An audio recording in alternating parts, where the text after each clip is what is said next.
Thank you for attending tonight. We have a lot of people that's, I think, new faces today, and we have a lot of people that's been signing on live stream because they got families, and it's harder for them to drive, but we have literally hundreds that have been signed on to the live stream. A couple housekeeping rules is if you have a cell phone, please put it on silence, because if it rings, we have the guest speaker or the chief's talking. Sometimes in the very back, you cannot hear it. But anyway, silence those cell phones. The PIP goal is to work together as stakeholders from the community to reduce crime, and that is truly our mission. We have a very informative agenda meeting tonight. Any divisional questions that you may have in your neighborhood, in your divisions, hold it to the very end, and we'll ask after we start networking, we can get you hooked up to that commander of that division and resolve or bring those issues to light. But like I say, we have a very full agenda tonight. In addition to all the civic stakeholders that we have, like yourself, we have created the Greater Houston Loss Prevention Alliance. Myself and the chief, we put our heads together, and the chief recommended, why not deal with retail businesses and retail properties to reduce crime? So we meet with them from time to time. We share ideas to reduce crime. It's a very great part of the PIP program. And also, I always like to brag, we have our deaf and hard of hearing PIP program that's been around for many, many years. They are truly an asset to the police department. We work along with you. We have new members. We have members that have been here for a long time. And with all the things that we have learned from the deaf community, we actually train police officers in the police academy, and we train them how traffic stops, or whenever we make a call for service. We train our younger officers on how to deal with those and better serve them.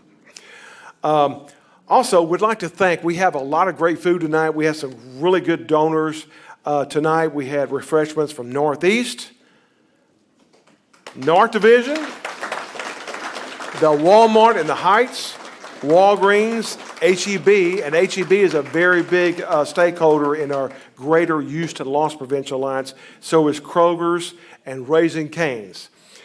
We also have some really great resource tables here. We have our HPD Victim Services that have a lot of literature. Raise your hands up there. Great resources. If you need to go talk to them and get some information, they're there. We have our Harris County Precinct 4. They also have some great resources. And the Harris County Property Tax Division. They have a lot of information, being this is tax time, and really tax time is all year long, but a really great resource to the PIP. And of course, we have our Mothers Against Drunk Drivers, MAD. They're the first time, and I think we're going to have them maybe as future speakers. It's a great organization, so thank you very much. And we have two really great guests tonight. Walter Funes, from the director of the Near Northwest Management District. Walter, you want to raise your hand or say hi? Thank you very much. He's a mover and a shaker in the northwest part of town with the Management District. And we have Misty Ottman from Herman Memorial. Misty, did you hear? Thank you very much. And we'll be hearing from her during the year with some great information, some great resources. Next, I'd like to introduce our citywide chairperson, Joan Bouchard.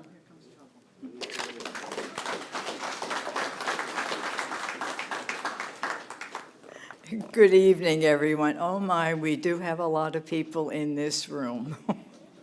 Welcome to everyone. And before we do the official welcome, I would like to introduce the board to all of you. If you will just sort of swing around in your chair. They're in the back. And the vice chair. First of all, I am the chair, and I've never introduced myself. Hi. And secondly is Connie, and she is the vice chair. Straight back. Sylvia, our secretary. I know, there she is on the wall over here. And Treasurer Marianne, where are you? Oh, she's in the back. And our advisor is Ben. I know Ben is here. There he is, over there. Okay, welcome to the Chief Citywide PIP New Year Update Networking Meeting and Reception. And this citywide PIP meeting is also live streamed, which was explained to you before, for community members who cannot attend this evening, and there are a number of these people. And at the citywide PIP meetings, the goal is to work together as stakeholders from the community to reduce crime and provide the attending members proactive information in which you can benefit and share with your communities. That's a lot to think about, but that's a good job, actually. Okay, I'm going to now ask Chaplain Vince Johnson if you would come forward to do the invocation.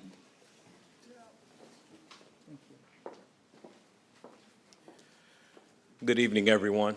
Good evening. I'll try that one more time. Good evening, everyone. Good evening. Why don't you break the ice and just tell the person next to you how great they look today?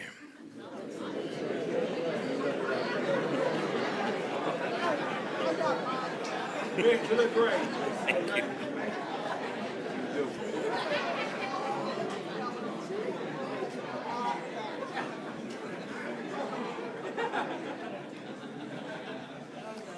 All right, I think that worked. Did that work? Amen. Let us pray. Our Father and our God, we thank you for this moment to come together. We thank you for the traveling grace that you have shared and showed each and every one of us. We ask that you bless the meal that we are receiving, and we ask that it be nourishment for our bodies. We ask that something be done as said tonight to bring the community closer, to bring the police department closer, so that we can be on the same page, so that we can be headed in the same direction, working on the same issues or problems that may exist. Again, Master, we thank you for this opportunity, and we ask that you continue to bless the leadership of the Houston Police Department. And we ask when we depart from this particular location that you grant us traveling grace to return back to our homes and find them safe and protected the same way that we left them. It is in your Son's precious name we pray and give thanks. Would everyone say amen? Amen. Amen. Very briefly, I'd like to point out in 2023, we had a gun safe giveaway campaign, and we had it at many of the different stations. And what the gun safes look like, they're this size right here, and with the Houston Police Department, we've worked with Harris County DA's office. We provide these safes, and we'll be going to other stations during the 2024 and pass them out. The goal is to keep the guns. We have to go into the store and keep these guns away, and where the children don't get to them also to save a life, or they don't get stolen from your car. This is not a permanent gun safe. It's just if you have to go into a church, a store where they do not allow guns. Again, we have working with our public affairs, our community affairs, along with the Harris County DA's office with some funds that bought it. You know, all these years that I come up here and talk, I'd like to introduce two people in this room. They're very special to me. Is my daughter and the new son-in-law that I had. They just got married. You want to stand up, Ashley and Will Stokes, right here.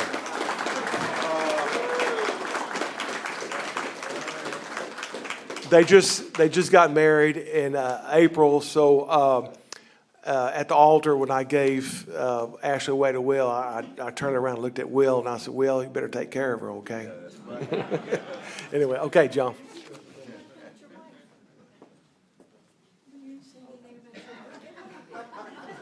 Okay, I've been instructed I made a big boo-boo. I have to introduce my wife, Deborah Sabota. So, and I'm sure I'll get in trouble later on for that, but that's on me. Okay, John, anything else I'm in trouble for? Okay. That was pretty funny. Our success has been expressed by the following statement, and this one I hope you can remember. We are a dedicated group of citizens and business owners working together with a dedicated chief and command staff interacting together to reduce crime. That's the important part of that sentence. And we'd like to thank all of you for your participation to gain the growth and recognition from other cities and police departments by providing this program. We're the only city that has the full program, and that's been quite a number of years, which is really good. Next, we have the department's Crime Analysis Division, citywide crime analysis report, and this evening, District Manager, he's here, Jim Millard.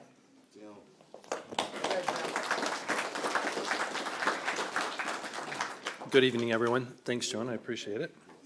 As Joan said, my name is Jim Mallard. I'm the division manager in the Crime Analysis and Research Unit, and so I'm here just to give you an update on some of the citywide crime numbers. A couple things to take note of. These are preliminary numbers. We hope to have our numbers for the 2023 finalized and up on our website in the next couple weeks or so. Still working on closing out the year. I'm happy to report double-digit decreases in our murder category, as well as kidnapping and human trafficking.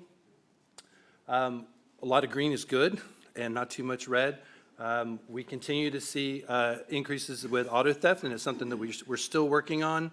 We continue to talk about auto theft prevention, and we encourage you to take steps to secure your property as well.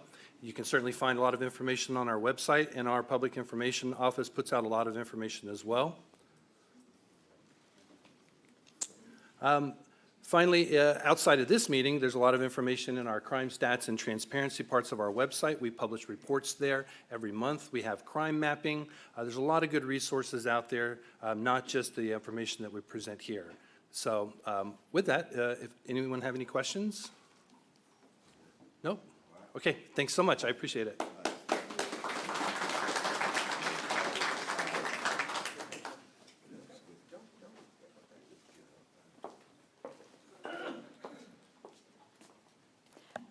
This gentleman does not need an introduction, and he's your chief, my chief, and all of your chief. How is that, Chief Fenner? Thank you, Joe.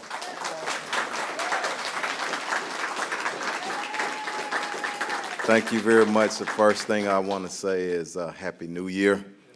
We got through 2023. The stats are the stats, but I tell you, I want us to take that momentum and do what we can in 2024.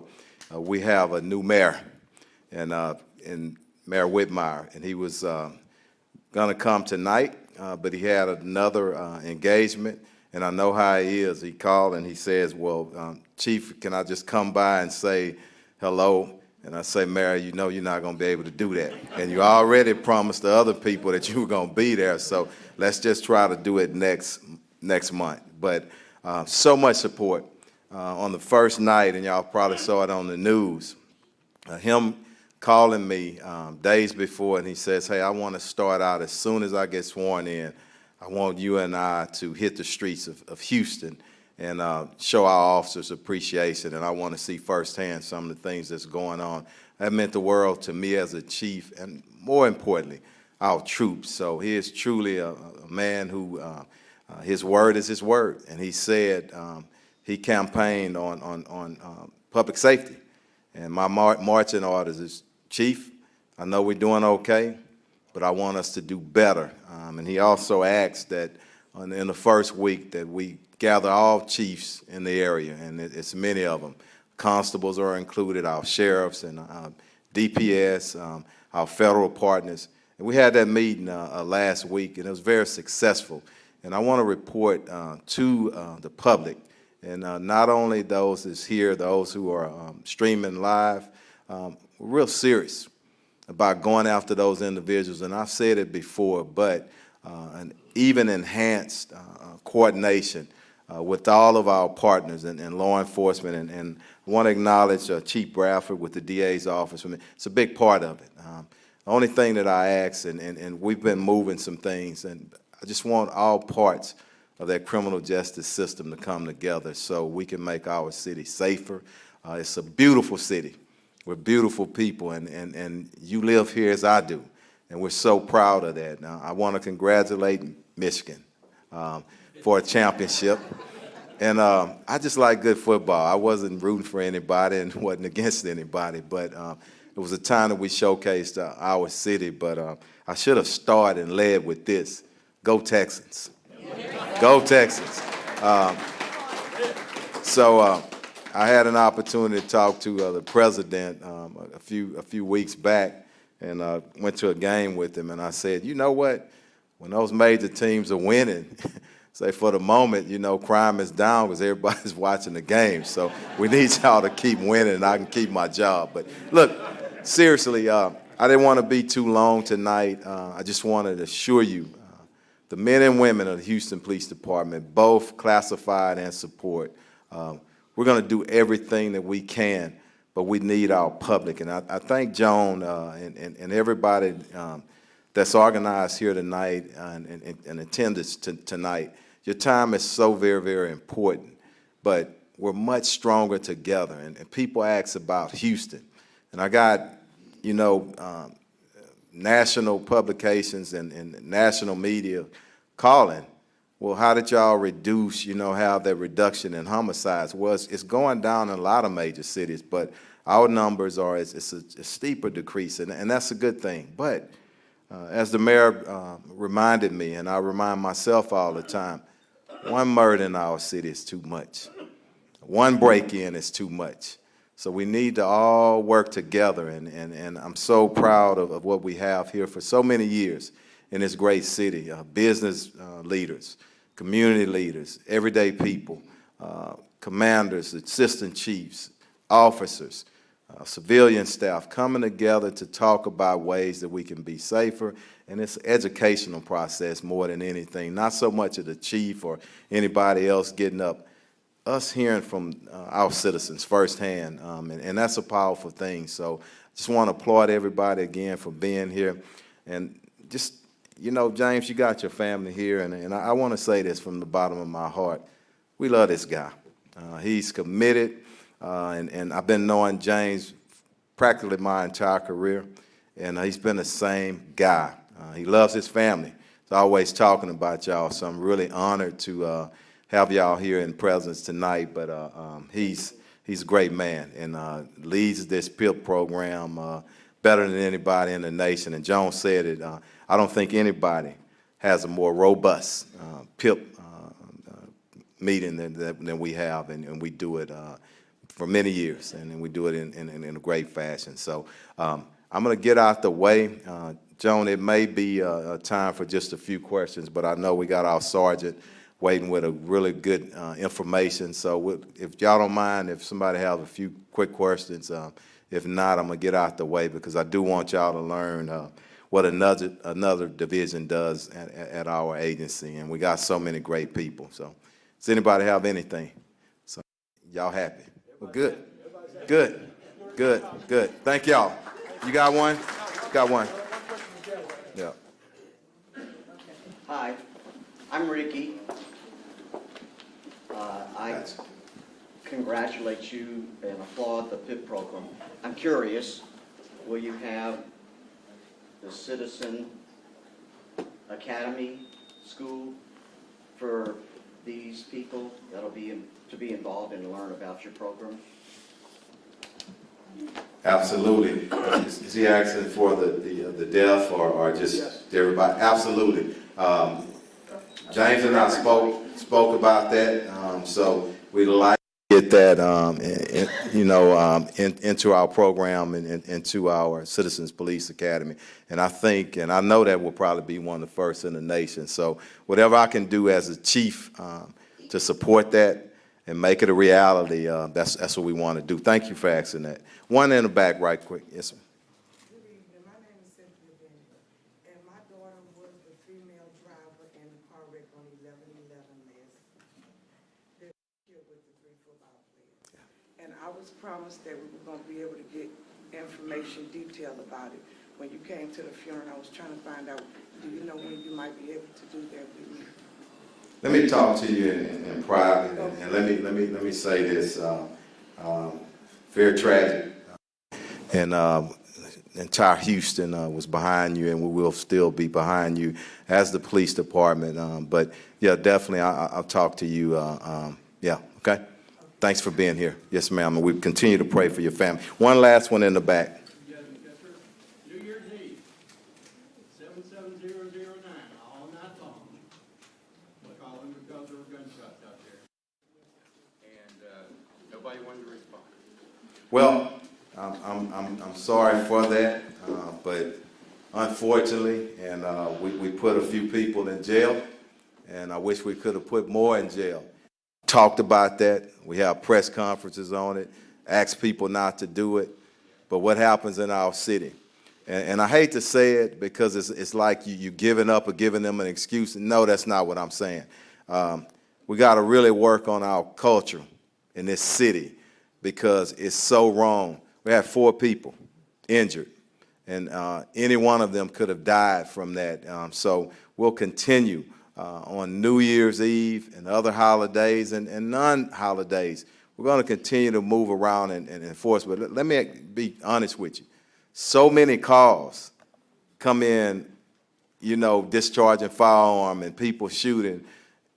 We can't even keep up with the calls sometimes, and it's sad. You shouldn't have to come. And I know you're telling the truth, and that doesn't offend me as the chief.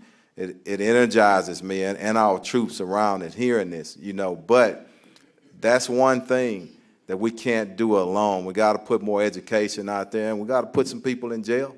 But at the same time, people have to understand it's so dangerous. It is so dangerous to do that, and we really need to bring an end to it. It's just something that, for some reason, it's just socially acceptable by too many people in our great city. Okay? Anything else? All right, we'll get to our discussion. Thank you.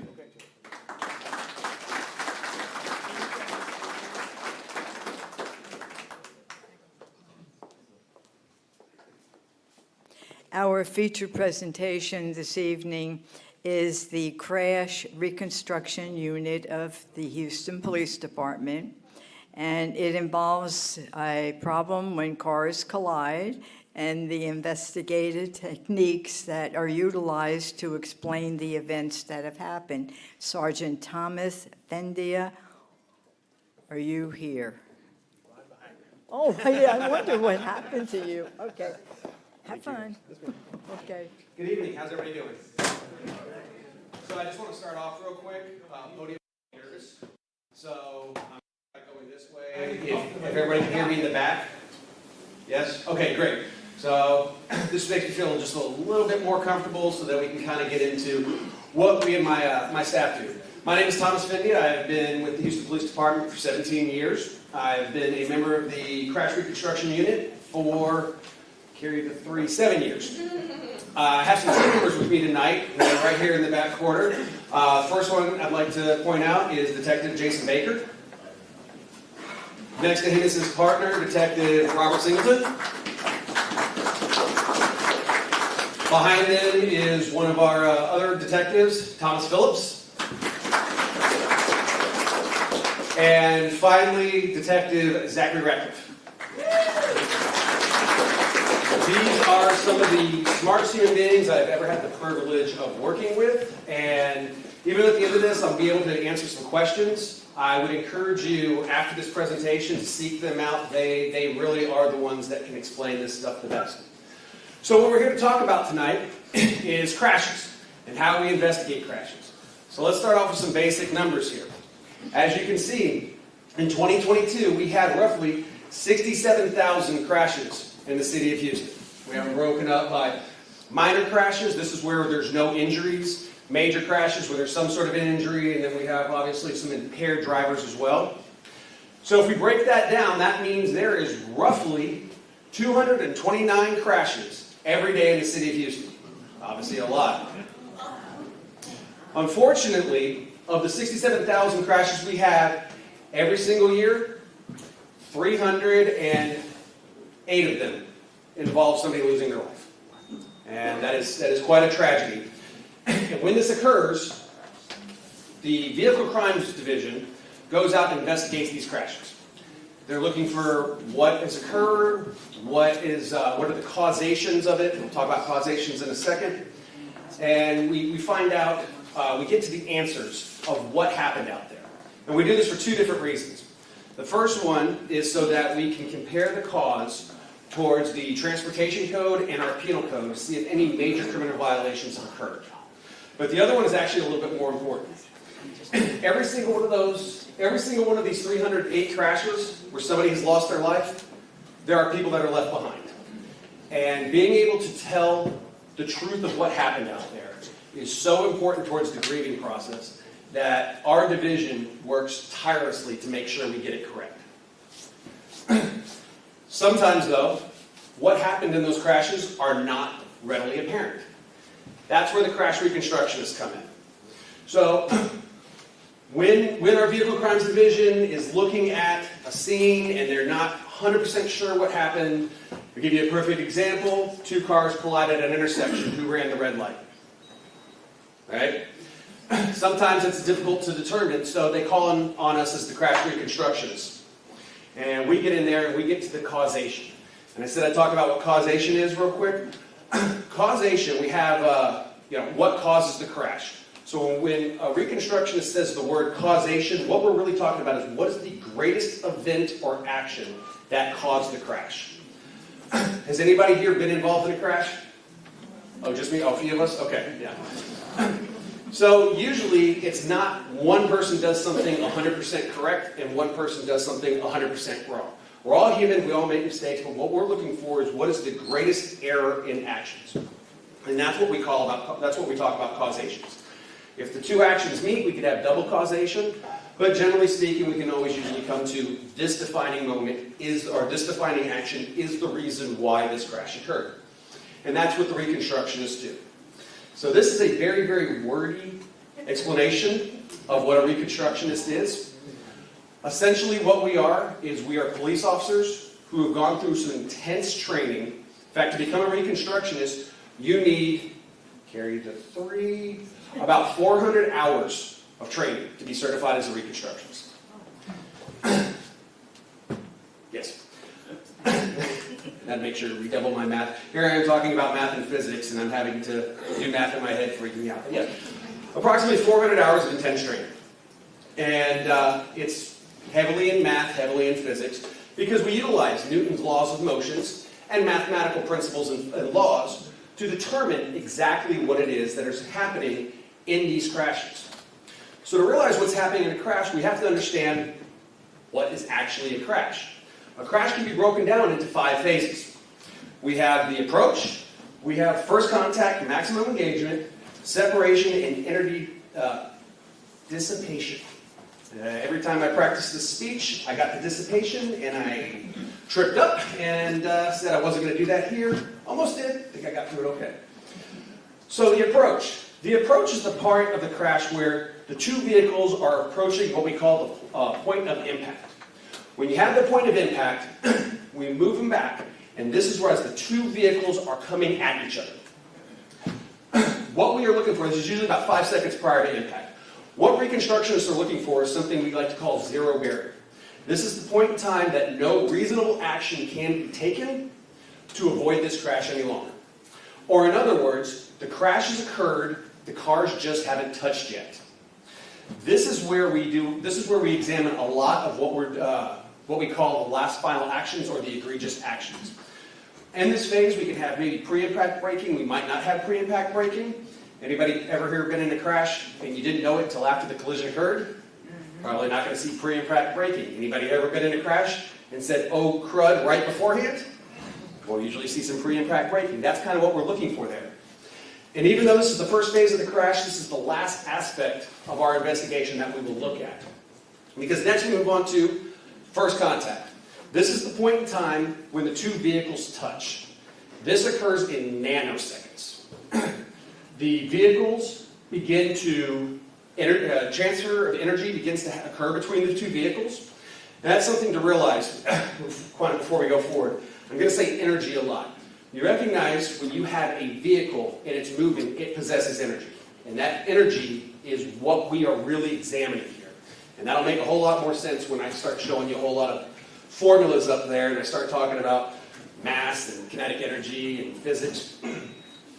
But anyways, so we're looking for, at first contact, the two vehicles will begin to actually transfer the energy between each other. And what we are looking for here is the approach vectors of these vehicles and the attitudes of these vehicles. And what I mean by the attitude is kind of the angles in which they are coming in. After that, we get to maximum engagement. This is our apex of the crash. This is where all energy has been transferred between the two vehicles. All damage that's going to occur in these vehicles has already occurred. And anything inside the vehicle that is not strapped down will begin to move. This occurs very, very quickly. Also, again, measured in nanoseconds or milliseconds. And then finally, we have separation. These are our main factors, or phases of the crash. Separation is when all the energy has been transferred between the two different vehicles and they begin to depart from that point of impact. So to give you an idea, the time it takes to go from first contact to separation is 250 milliseconds. By contrast, the average person blinks in 100 to 150 milliseconds. So a crash actually happens faster than you can blink your eyes. That's what we're looking at. That is the areas of the crash that we're looking at. We are looking in nanoseconds. And then finally, after they separate, we have what's called energy dissipation. As I said, both vehicles have traded energy or retained energy that they've had, and they are now sliding to a stop or rolling to a stop. So these are the 5 aspects of the crash. So you probably ask yourself, well, how exactly would a reconstructionist look at these 5 aspects of the crash and be able to give us the answers that we need? So it comes down to 3 things: vehicle dynamics, conservation of momentum, and time distance analysis. So what are these different things? Well, before we go forward, we need to make sure that we're all talking on the same page here, because I'm going to start using some technical terms here, or I'm going to start using very specific terms. For instance, if you see up here, you have speed and velocity. For most people, when we're looking at speed or velocity, we just think of, okay, it's just something moving. To a reconstructionist, which term we're using is very important, because speed is in miles per hour and velocity is in feet per second. Obviously, the reason why we separate these two is, if I tell you that a vehicle is traveling 74.1 feet per second, what am I telling you? You have no idea, right? But if I say he's going 50 miles an hour, that registers to you. But I'm examining things in seconds. So if I'm looking at it from 50 miles per hour, I can't really examine the 5 to 6 seconds that I'm examining right here, or that I'm trying to look at right here to find that causation. So we switch back and forth between these two. The other one is mass and weight. So mass is the amount of matter any one of us or any object has. Weight is actually the gravitational force that is pulling on that mass, and it's measured in our pounds. So, for instance, if you ever want to lose weight, go to SpaceX, get you up to the moon where the gravitational force is less, you lose weight. All right, so the first thing that we're going to talk about is vehicle dynamics. In vehicle dynamics, what we're looking for is 2 objects sliding across each other. For the terms of accident reconstruction, we're going to talk about tires and roadways sliding. When a vehicle is moving, it possesses kinetic energy. As that kinetic energy bleeds off, it actually transfers into what we call thermal energy. That's why your tires are hot at the very end of, like a hard braking, or just when you're driving around. It's actually not a hot. It's not the hot roadways we have on our July afternoons. If you drive right now from here home more than 10 miles, check your tire at the end, there will be heat on it because there is a little bit of friction even when the tires are rolling. That friction tells us a lot. And that is the most important thing that we are looking for when we're looking at vehicle dynamics, is the percentage of friction between 2 surfaces as those surfaces move over a distance. So, when we're looking at friction, our mathematical our mathematical symbol for this, we're about to start seeing a lot of fun math stuff, is F. A basic formula we use for vehicle dynamics would be speed equals the square root of 30 times distance times the coefficient of friction plus or minus the grade times the braking efficiency. This is fun. This is the easy formula. So, generally speaking, going forward for this presentation, we're only going to be really talking about distance and friction. So you hear me say the term 30df. I'm referring to this formula, which will give us a speed when we know the distance a vehicle traveled while it was skidding to a stop over a surface whose coefficient of friction or stickiness we were able to determine on the scene through processing. Okay, so the next part is move on to conservation of momentum. Conservation of momentum is basically the transfer of energy. Energy can only be converted or distributed. It cannot be destroyed. So all energy that goes into a crash comes out of a crash. But it doesn't go in and come out equally. So as an example here, I have this box. This box, better stay still, has potential energy. It's basically sitting. My hand moving back and forth has energy. As it hits it, the energy that possessed from its resting point is acting upon my hand. My hand slows down, the box speeds up. That is the transfer of energy. That is essentially conservation of momentum. So all energy that goes into a crash comes out of a crash. So as we have here, we have pre-impact energy, this is our before our crash, equals our post-impact energy. This little hash mark right here indicates for crash reconstructionists whether we're talking about our energy pre-impact or post-impact. So to understand what energy is calculated as 1/2 mass times velocity squared. Yes, there is a test at the end of this. They served you food. I was told that you guys would be getting dinner after my presentation, and I was going to tell you you can't eat until you pass it, but that's fine. But no, so to calculate energy, which is what we're really examining here, we have 1/2 mass times velocity. The other thing is, when we're talking about energy, as we add energy to the application of an object, it's added. So I have here an example of a disabled vehicle, and we have, well actually this is Chief Finner. He didn't want us to tell you that. He's out there helping this motorist. As he is putting force to move that car, he's adding forces. He's pushing the car. As the second gentleman comes up and starts pushing, his force is added to it. And when the third guy comes in, it's also added. So that's where we say force 1 plus force 2 equals total force. Is everybody with me? Because that's about to get complicated. Okay. So energy also equals something we like to call work. Work is determined by distance times weight times friction, or weight times friction times distance, if I'm going to follow what the formula is saying in there. So if we remember our original vehicle dynamics, our distance and our friction are already calculated into our speed. So as a result, we can say that work equals weight times speed. Since energy equals work, we can say energy equals weight times speed. Follow me? Cool. So understanding that energy equals weight times speed, we can take vehicle 1's energy plus vehicle 2's energy pre-impact must equal vehicle 1 plus vehicle 2's energy post-impact. Our equal sign is basically the point of impact of the apex of our crash or at maximum engagement. So I want to figure out vehicle 1's speed.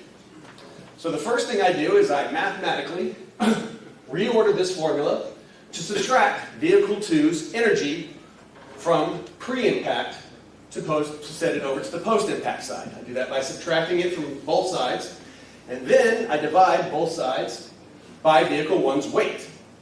And that will give me the speed of vehicle 1. Almost. These vehicles don't actually come in on the same plane. They come in at angles. Again, like we said earlier, the intersection They're coming in at different angles, and these angles affect the way that the energy transfers from one vehicle to another.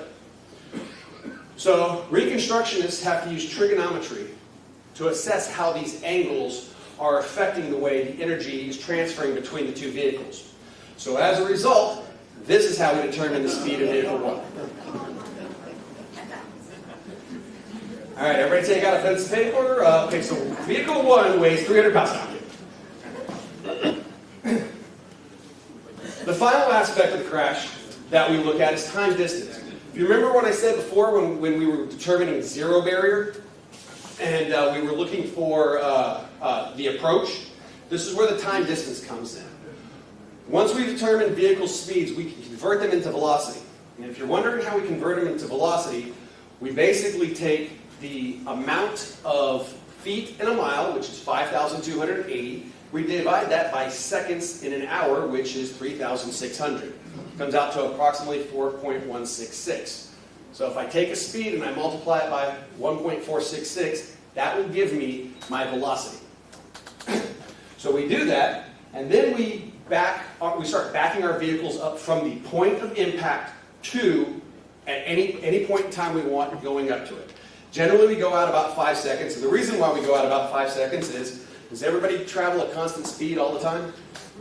We speed up, we slow down, squirrel runs in front of us, we hit our brakes. But generally about 5 seconds before a crash, we have noticed we're running with a consistent speed.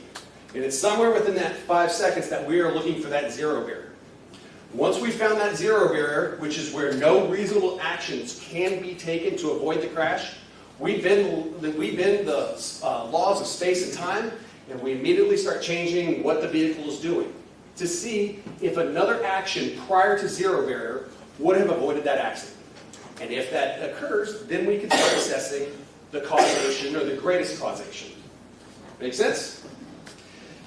Once we understand that, we're able to articulate that and compare that to our traffic codes and penal codes and make a competent assessment of what actually occurred out there. So those are the three aspects of what we do when we assess the 5 phases of a crash.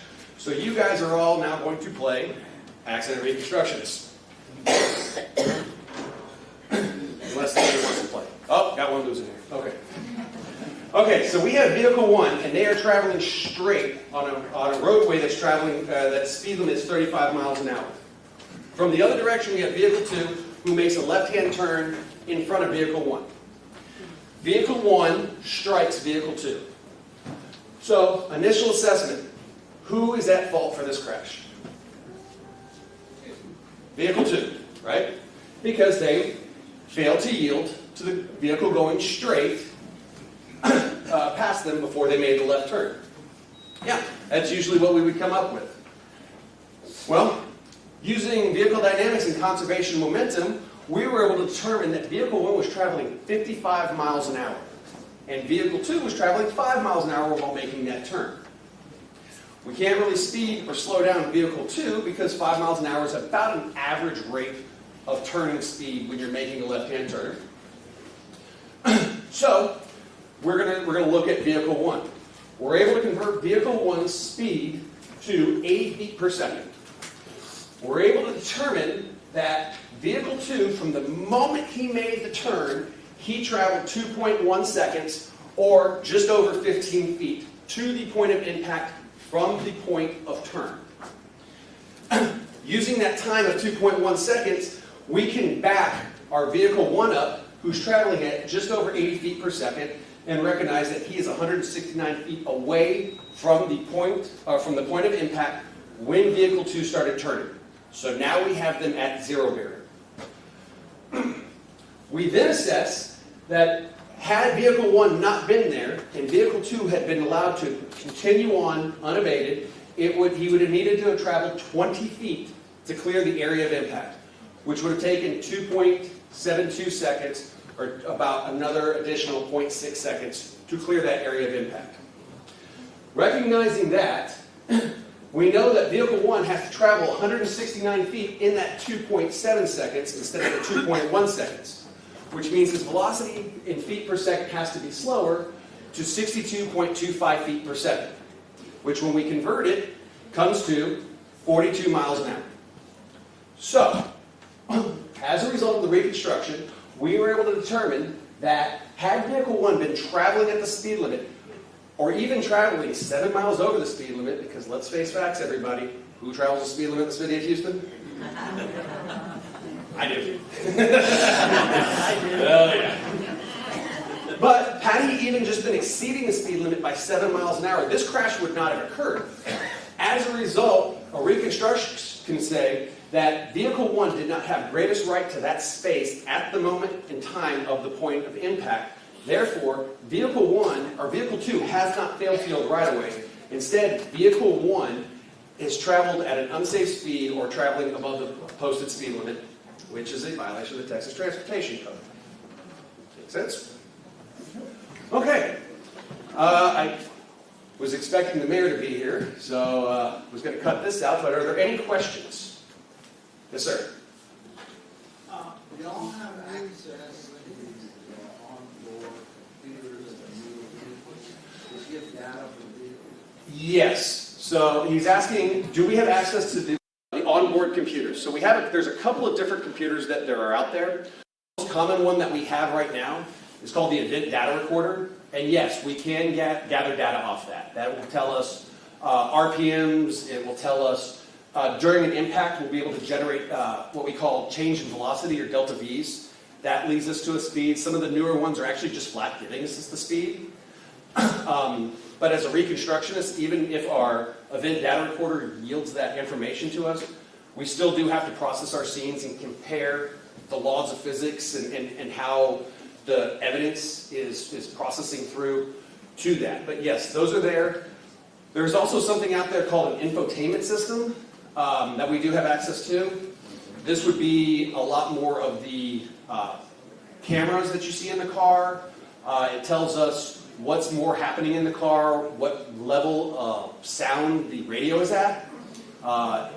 Some of them, I think Tesla has microphones in the car, so we can hear the conversation going up there, which gives us a whole lot more data. So yes, we do have that. Yes, sir.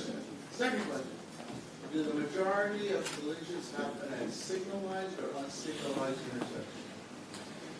Do the majority of crashes happen at signal lights or unsignal lights? It's kind of a mixed bag.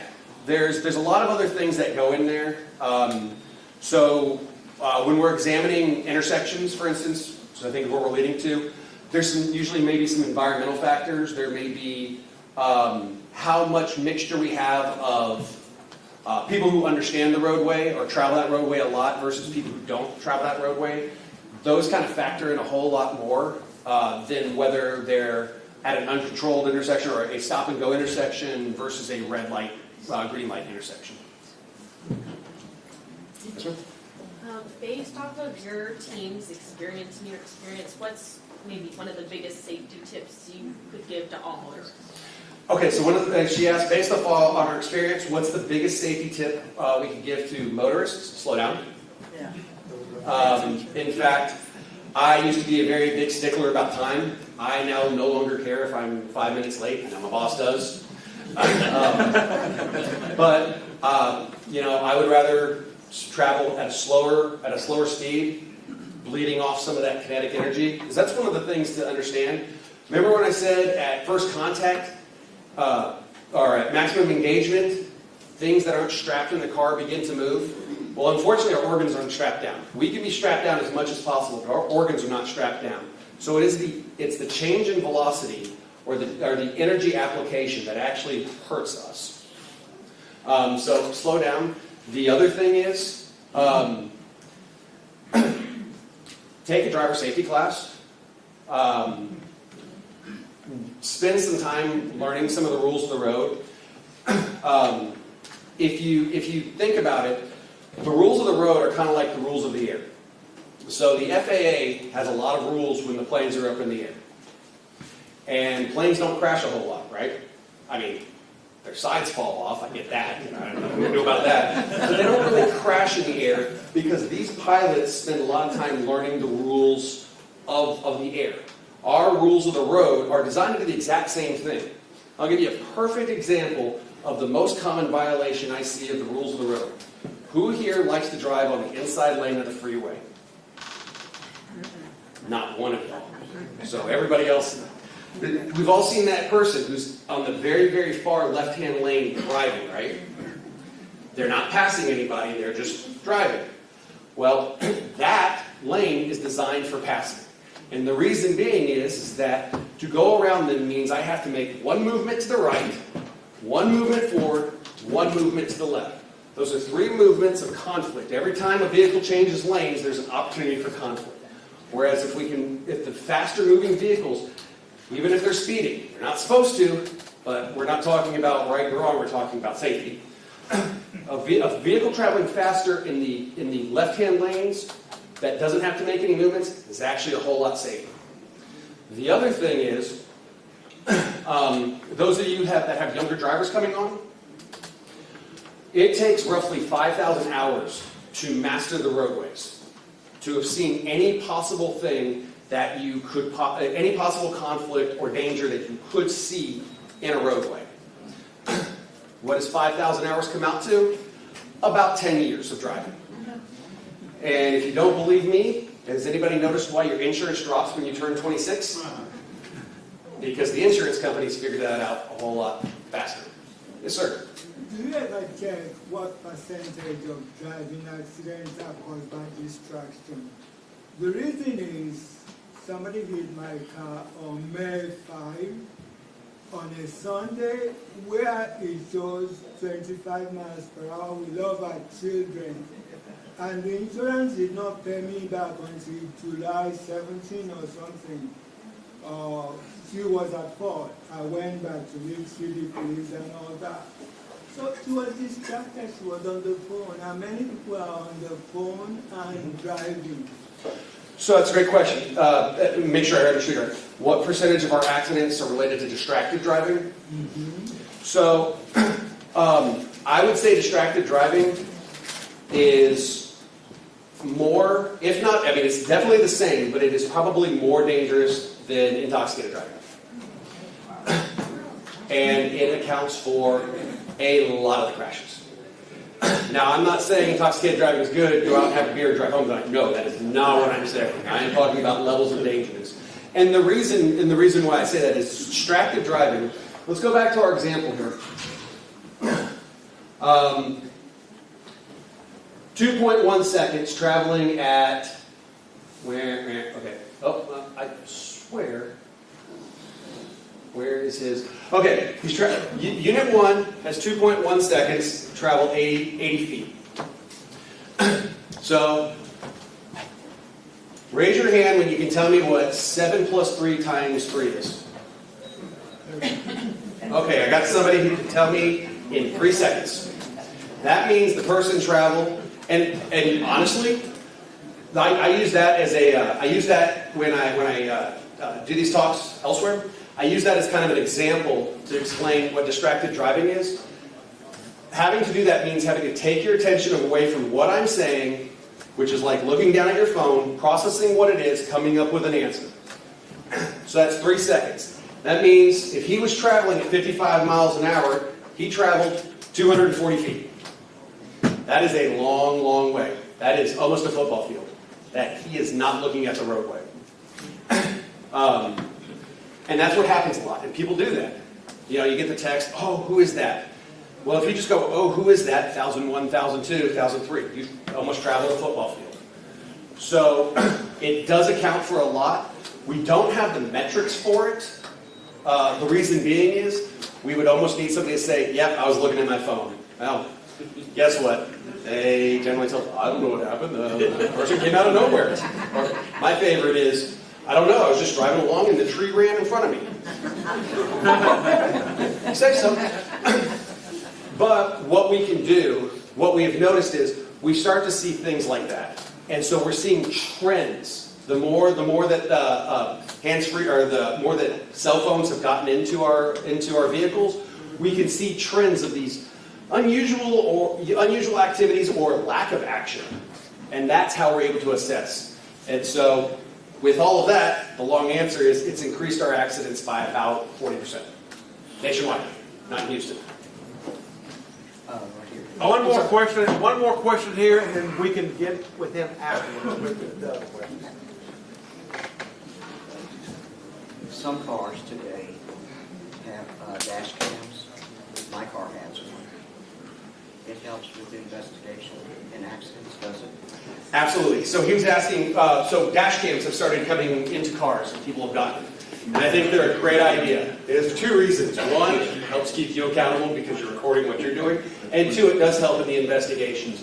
Even if you're not involved in the wreck, and we've actually been able to solve some very serious crimes with a dash camera of a car driving next to our suspect vehicles. And we were able to determine the speed, even though that camera was moving. We're able to assess how fast that camera's moving and how fast the other car's pulling away. And we can get the pull away value, which gives us their speeds. So yes, the dash cameras are wonderful. They're excellent for investigative purposes. They're great for protecting you.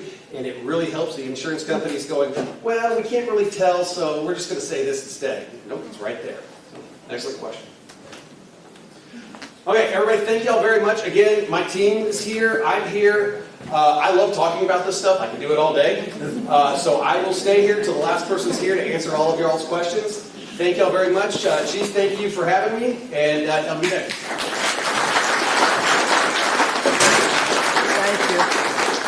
Thank you. We have another visitor, District Attorney Ogg, and she has a few words. Please just stay seated. Thank you.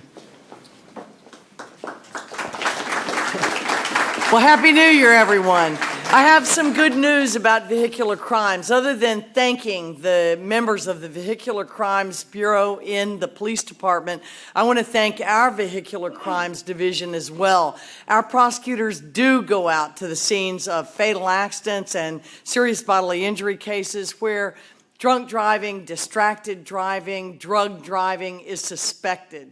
So just like in the TV series Law and Order, which should have been called Order and Law, without law enforcement and our first responders and without our prosecutors there, you just don't have a full system. We have currently 600 fatalities pending that are intoxication manslaughter cases. It's unbelievable. It's almost a town of victims, and that's the cases that are pending. So we have our plates full in the coming year. Very important that we continue to work together and that every citizen out there reports what they see. Now the good news. During this last New Year's Eve, we started on Thursday. The law enforcement in Harris County came together with Chief Fenner. He led it. Constables joined us. The sheriff was there. And it was a major push to stop drunk and drug driving deaths over New Year's. Here's what happened. In 2022, about 162 people were arrested. In 2023, from Friday at midnight and all the way to Monday at midnight, there were 301 arrests countywide. Now, the object is not to make more arrests. The object is to save lives. But in 2022, we had 2 serious crashes that led to serious bodily injury of multiple people involved in those crashes. In 2023, we have 1 suspected fatality. It was a single car accident. God help him, but we don't know if he was drunk or not. We know there were beer cans at the scene, but until we get the toxicology, we won't know. So for now, it looks like we had a very, very successful New Year's Eve, no refusal weekend involving all of the law enforcement agencies in the region, and it amounted to a safer holiday for all of us. So please help me thank our first responders and our prosecutors who were at the scene. 3 command posts, 4 days, great success. Happy New Year.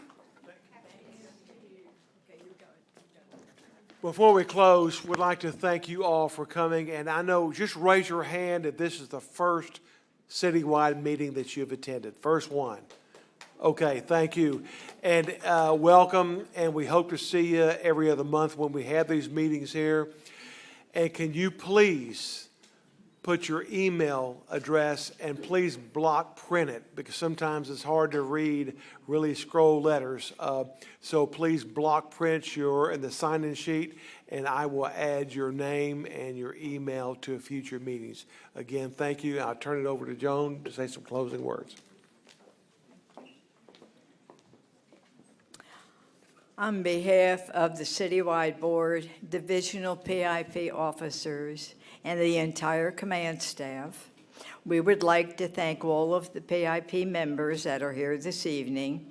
You've been involved in your neighborhoods and this program, and the main part of the program is crime prevention. So when you do this program and tell everybody back home, when you go back home, don't forget to tell them crime prevention. That's really important.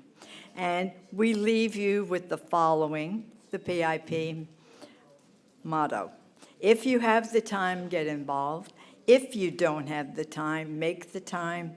It's your neighborhood and your city, so try to keep everything safe in your area, please. And when you drive, when you leave, be safe. Thank you all for coming. A Happy New Year, and get home safely.